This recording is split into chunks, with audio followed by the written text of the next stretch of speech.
झज्जर बहादुरगढ़ मार्ग पर चलते ऑटो में एक महिला की डिलीवरी हो गई। बच्चा मृत अवस्था में जन्मा है और चिकित्सकों की माने तो गर्भ में ही 2-3 दिन पहले उसकी मौत हो चुकी थी। दरअसल उत्तर प्रदेश मूल का पुष्पेंद्र यहाँ लोवा खुर्द गांव में रहता है।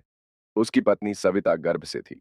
शनिवार की सुबह उसे प्रसव पीड़ा हुई तो ऑटो के जरिए उसे बहादुरगढ़ के नागरिक अस्पताल ले जाया जा रहा था। रास्ते में जब एचएल सिटी के निकट पहुंचे तो सविता ने चलते ऑटो में ही शिशु को जन्म दे दिया। जब नागरिक अस्पताल में परिजन जच्चा बच्चा को लेकर पहुंचे तो यहाँ चिकित्सकों ने उनको संभाला। जांच के दौरान शिशु की धड़कन नहीं चल रही थी और उसे मृत घोषित कर दिया गया। सविता की यह चौथी संतान थी। लड़के के रूप में हुई अपनी यह संतान खो देने से सविता और अन्य परिजनों का रो रो कर बुरा हाल है। वहीं चिकित्सकों ने कहा कि जागरूकता के अभाव में ऐसे स्थिति पैदा हो जाती है। समय रहते जांच जरूर करानी चाहिए।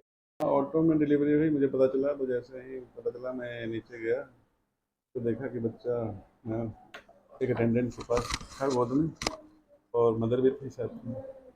लेकिन बच्चे में कोई साइन ऑफ लाइफ नहीं था, ना हार्ट रेट था, ना कुछ था। और बच्चा मैसरेटेड था, सम पीलिंग ऑफ स्किन्स थे। तो मतलब प्रोबेबली बच्चा 3 से 4 दिन पहले पेट में ही, मदर के पेट में ही मर चुका है।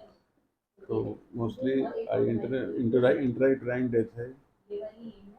और मदर अभी सही है, मदर को गायनी डिपार्टमेंट में भेज दिया गया है और वो सही सलामत है। बच्चा में कोई लाइफ नहीं। और इसके अवेयरनेस पे होना चाहिए, पब्लिक में पता होना चाहिए कि पीड़ा हो रहा है तो जल्दी से जल्दी नज़दीक के अस्पताल में आना चाहिए। लेकिन ये डिले कर देते हैं, जिसके कारण ऐसा होता है। कुछ न कुछ तो साइन हुआ होगा, कुछ न कुछ प्रॉब्लम तो आई होगी, बच्चा मर ऐसे तो नहीं मरा होगा। दूसरी बात, जब लगे कि बच्चा की मूवमेंट कम हो रहा है पेट में, जैसे चलता है बच्चा तो पता चलता है मदर को, तो लगे कि पता नहीं चले तो तुरंत संपर्क करना चाहिए स्त्री रोग विशेषज्ञ से कि बच्चा सही है, हमारा नहीं है। अब 4-5 दिन पहले बच्चा मर गया और मदर को पता भी नहीं, तो इससे अवेयरनेस नहीं है।